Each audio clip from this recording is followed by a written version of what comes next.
Welcome back to the morning show here on Arise News. The shared trauma resulting from an incident of rape most times leaves a lifelong psychological mark on the victim. According to available study, this incident begins to define how and to what extent the sufferer relates with society around her or him. The subject of the psychological state of both the offender and the victim is what will occupy us in the next few minutes. So joining us to provide more perspective on this is Neuro-Psychiatrist and Doctor of Clinical Psychology, Dr. Maymunah Kadiri. Welcome to the morning show. Thank you so much for joining us. The sufferer and the offender.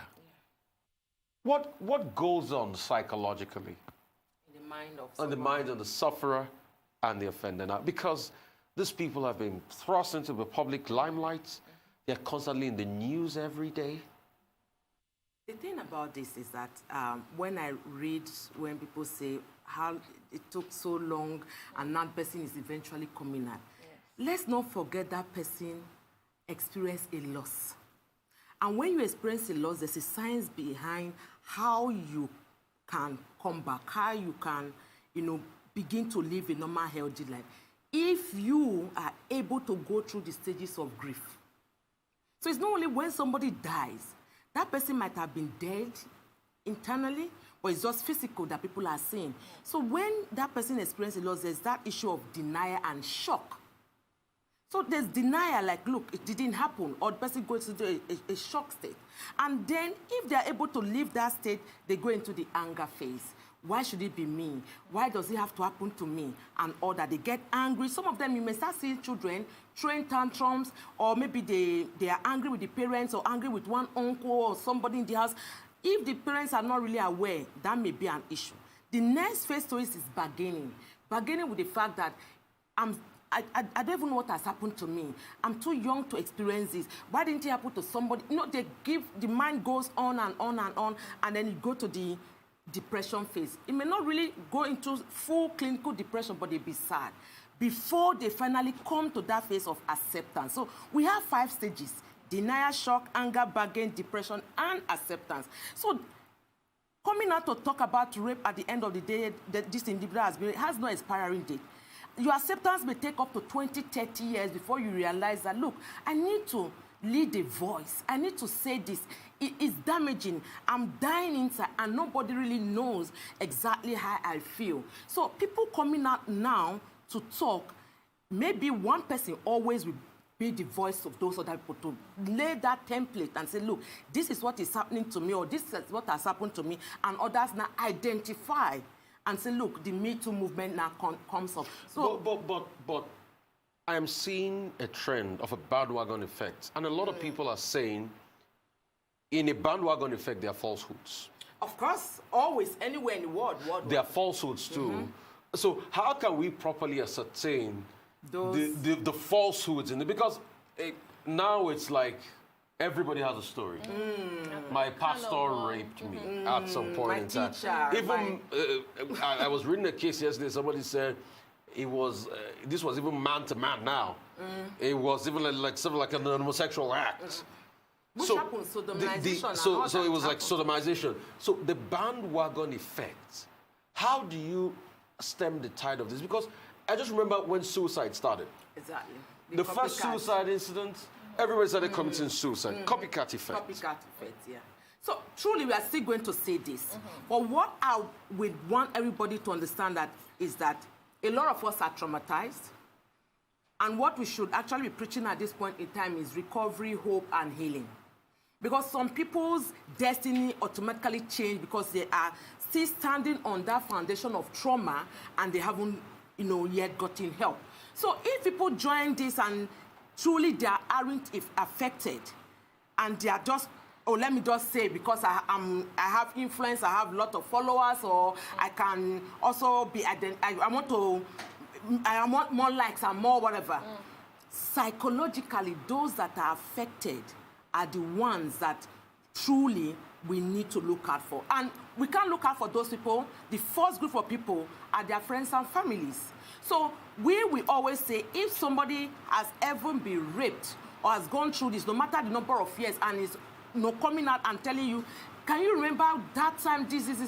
Please, people shouldn't trivialize their issues. People should really listen to them to understand their point of where they are coming from, rather than like, oh, why is it not that you're not coming out to come and That talk? brings me to the question, because that's a lot. That's what a lot of people have said. Yeah. Is it possible to remember an incident of rape after over 20 years, 30 years? Yeah. You can only forget unless you have a medical condition called amnesia. Can you remember in details? You can remember in graphical, clear, crystal clear, HD and it details. depends on exactly even what happened to you. No matter how you... See, you can't forget certain things that have happened to you. You just decide to suppress them into your subconscious.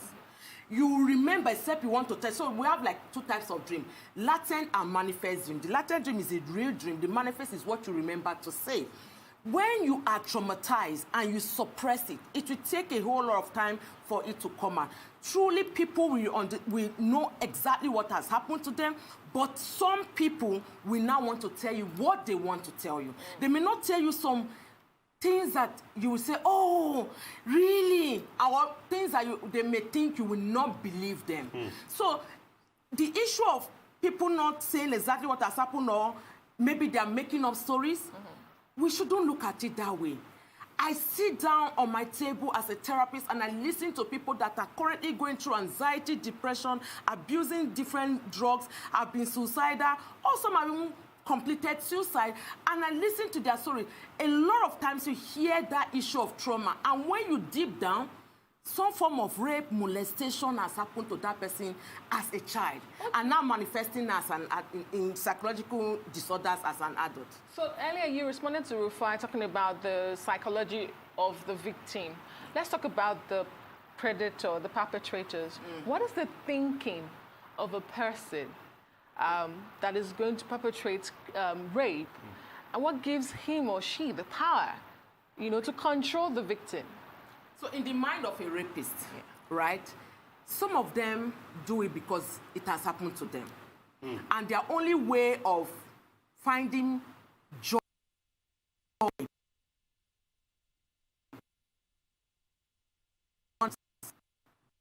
for people. We also have a group of people that have personality disorders, that are vindictive, people that are narcissistic, people that want, if they come around here, everything must be in their control. They're next to God. Yes, they are next to God. Then, yes, antisocial personality disorder. So there are people that way that derive joy in taking, things away from that individual. And the thing about those in the mind of a perpetrator is that they know there are sex workers. They know there are people out there that they can actually pay money to and get sex, and everybody moves on. No. What gives them joy is that they are taking something away from that victim that victim doesn't have power over. They derive joy. That feeling of gratification comes from that. So those are the kind of people, and of course some people have done the influence of alcohol and other substances. So you see, in the mind of a rapist, there are several other things. Sometimes some of them are already mentally unstable. And maybe the manic phase of bipolar affective disorder, there's that, one of the symptoms is, increase in libido. So they can do anything, anywhere. They are very sexually active. So you see, from the fact that they have issues as children, and then they are now affecting, using it against other people. They have personality issues. They have substance abuse issues, and of course, they have mental health-related challenges. So it's safe to say that it's a mental issue, is it? For predators, not all of them. Okay. Not all of them, because some of them, it's not that they are mentally unstable. So some of them do realize what they have done. They do realize, they are happy, they find joy in it. Up until you evaluate an individual and assess, you may never know if that person is actually having a mental illness. Let's talk about healing. And because this is really very important. Truly. Very important. The person being raped. Can you give us steps on how they can quickly move to the point of acceptance? Because it is a difficult and a tall order. It is. How they can quickly move to the point of acceptance and the healing can start. And I'm saying this, Dr. Maymunah, because there are tons of people watching us on television right about now that they don't have the money to come see a psychologist like you. You're right. But deep inside of their hearts, they want to start the process of renewal and healing. Yeah. They are broken, they are shattered. Yeah. What can they do? First thing I want to tell anybody that's a victim out there is to understand that it wasn't their fault. What happened to them happened to them. They need to begin to forgive themselves. They have to take away that guilt that, oh, it's because of what I wore, or it's because of the place I went to, or it's because I'm too familiar with this individual. No, it could have happened to anyone. So that first thing, forgive yourself. Take away the guilt.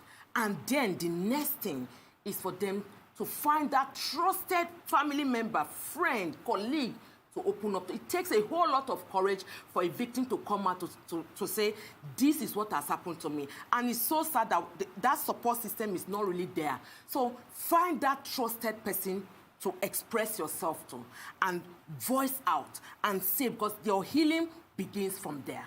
Because at the end of the day, if you are still in shock and in denial and you don't go through other stages, that acceptance wouldn't be there. Of course, we will not take religion away from this. We are quite a country where we have a lot of, we have very religious and all that.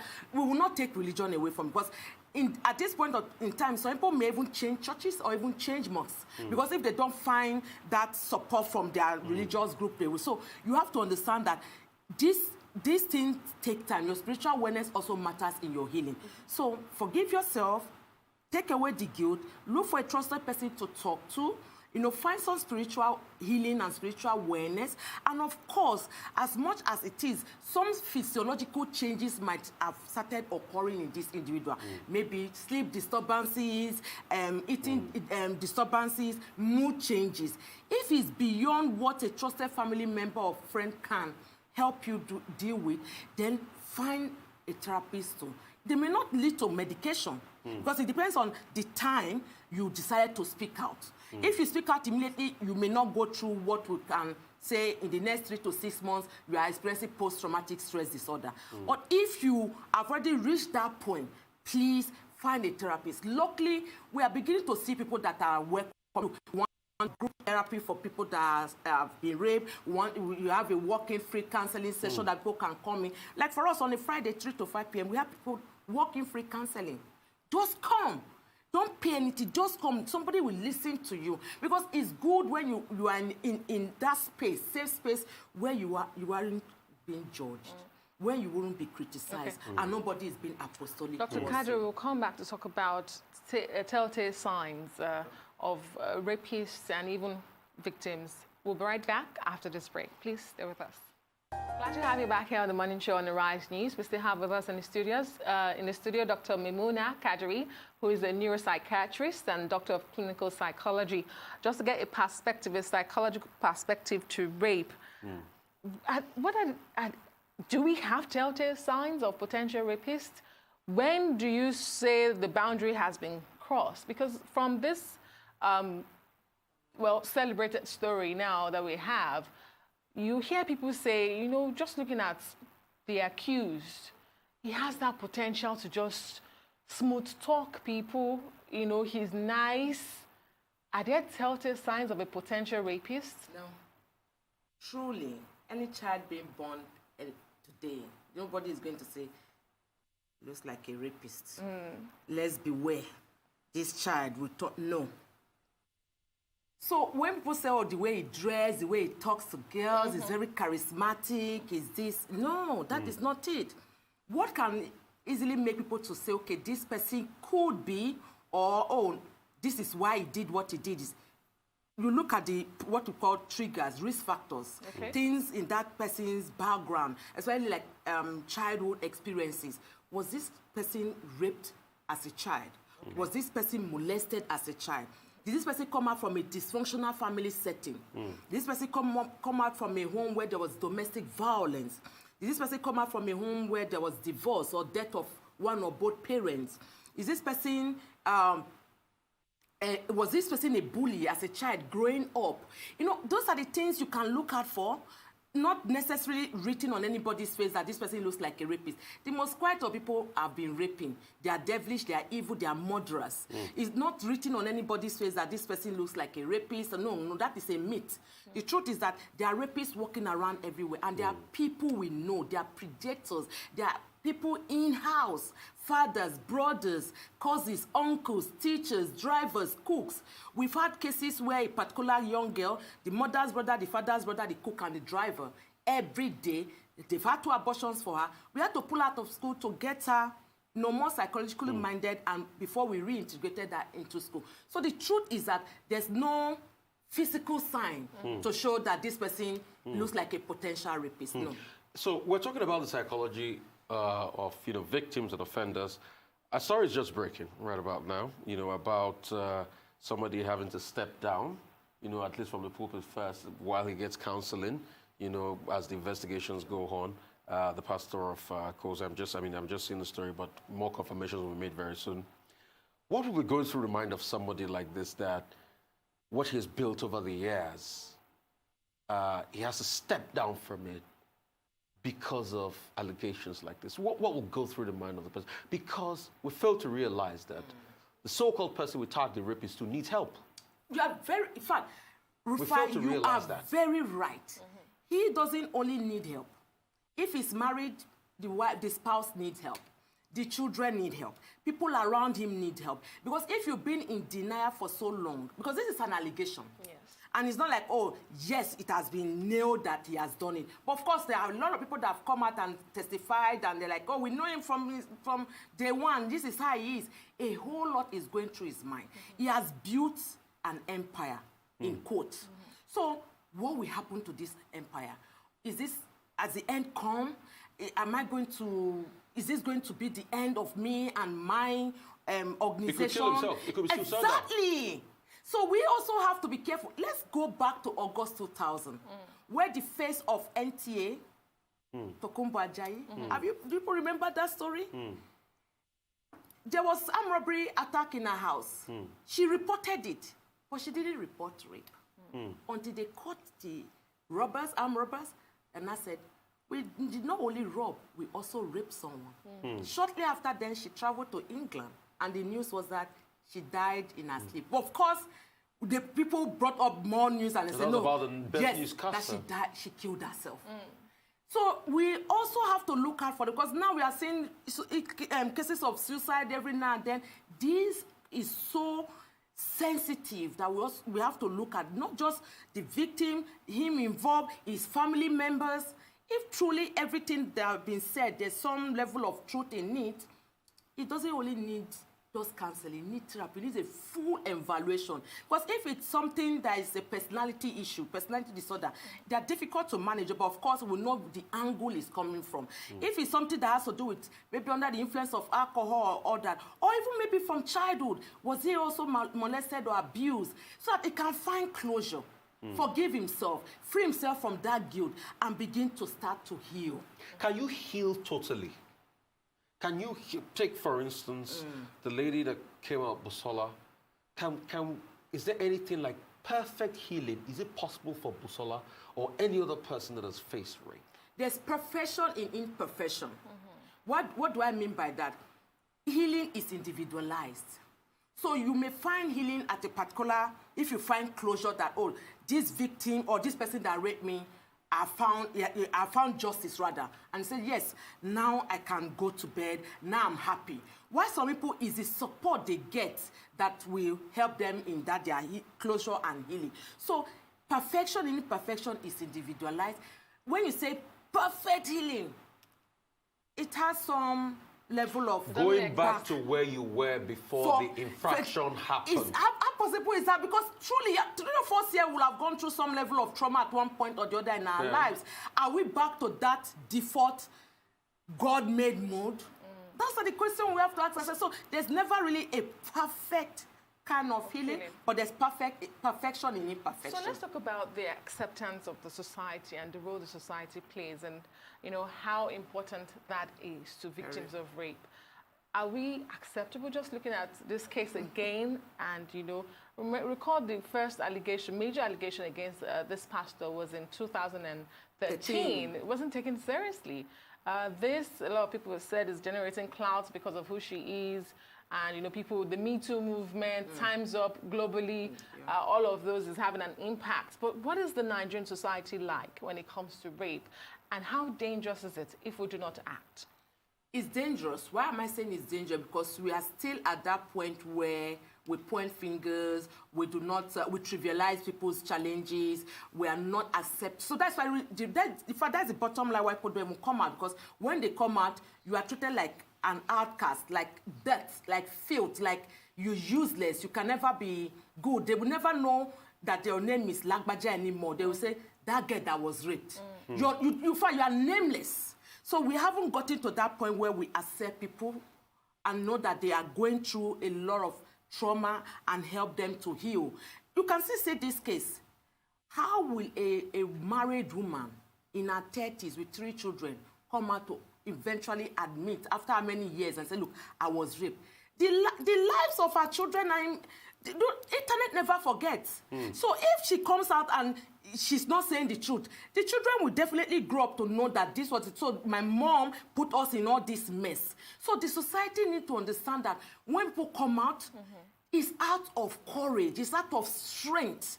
And we should see that as strength rather than castigate, stigmatize, discriminate, criticize, judge them. It shouldn't be that way, because the healing is not only individualized, it also boils down to the society. Let the person also walk freely without people pointing fingers at them.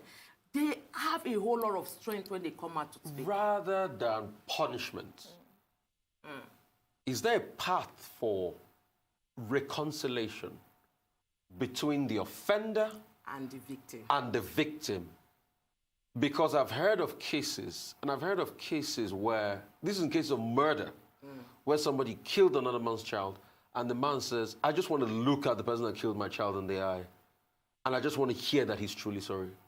And I've heard cases like that they drop the case in the end, and they say, you know what?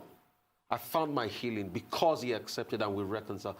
Is it possible in a rape case? Is it possible that the alleged pastor and this woman could sit down at one table and there's an apology, and there's true healing, and there's reconciliation? Truly, this can happen. She finds closure. She knows that, oh, yes, all what I was saying or all what I said is not all lies. Now this person has come out to accept that, yes, he did this to me. So it now boils down to that individual. Will she find healing and closure in that? Will she accept? So this way, even in law too, they are moving into alternate dispute resolution, mediation, and arbitration, where you don't have to go to court and stay for 20 years and all. So I really hope rape cases can also take that. So I hope it's already happening. I'm not a lawyer, so that people can also find that closure within the confines of a smaller room where they can say, look, let us even, if this person accepts that he actually raped you and if you forgive, would that be fine? There can be cases like that. And maybe, if possible, you negotiate a recompense. Yes, exactly. And everybody goes away healed. Because we had a lawyer, and we're talking trial time, and I know the trial time can go donkey 20 years. I used to, because you have to provide evidence, very concrete evidence. Among those with the Me Too movement and Times Up, we want that resolution. But thank you so much, Dr. Maymunah Kadiri, for coming on the show this morning. That brings us to the end of the show today. I am Adesua Omorwan. And I'm Rafai Husseini. Goodbye.